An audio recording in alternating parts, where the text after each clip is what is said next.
Okay, we're good? All right, hey John, this is Mark from Mobile Diesel. I'm gonna try to go over what's going on with this radiator so you have a good idea what my challenges are. Tony, go ahead and point it. So this is the dual core radiator. This is the thick one here, and this is the thin one. This thin one is strictly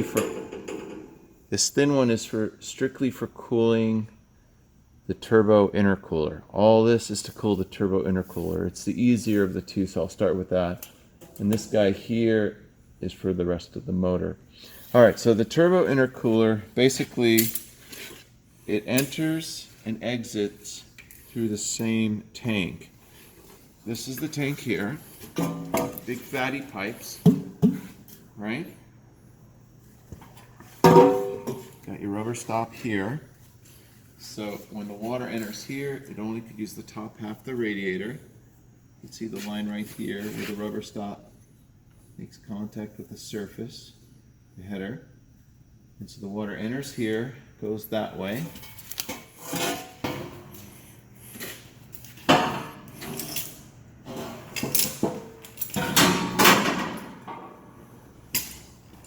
This half of the radiator, boom, boom, boom.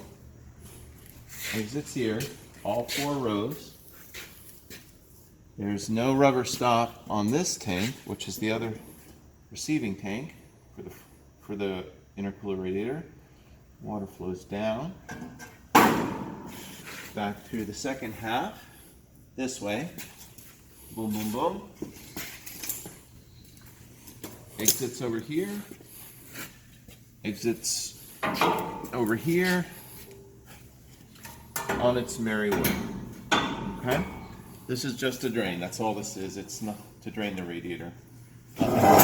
Nothing else.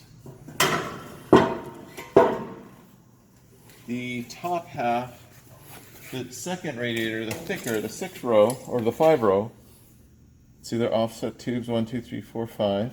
This one's quite a bit more complicated. So this is the top tank. You will notice it's quite large. The top tank has, all it is a glorified heat exchanger. None of this has to do with the radiators. This is just to warm water for other accessories. But none of it has to do with the radiator. The only part of this tank that enters the radiator is this little guy right here. This little section. And that, if you'll notice, matches this section right here. This rubber dam should be here, but it's stuck to the radiator. So the water enters here, goes that way. This section, but on this radiator, the back radiator. So it's on the back radiator, this section, flowing, boom, boom, boom. On the back one, comes out right here. You'll notice this line here, which matches here. So this guy sits like so, receives the water, water goes down, and it zags. So this is the zig this way, and then this is the zag that way, and it goes back that way.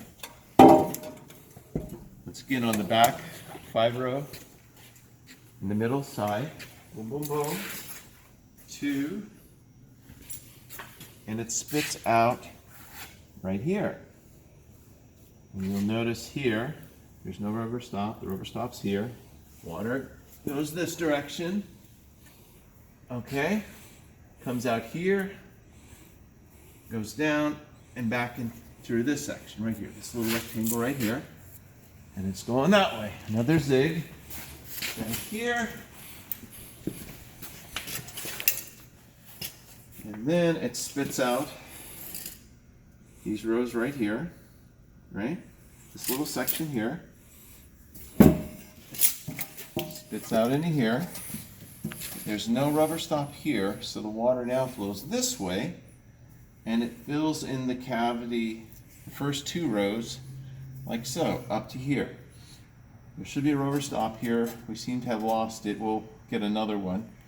But now this is the section here that the water enters, which matches this section right here. There's where the rubber stop was.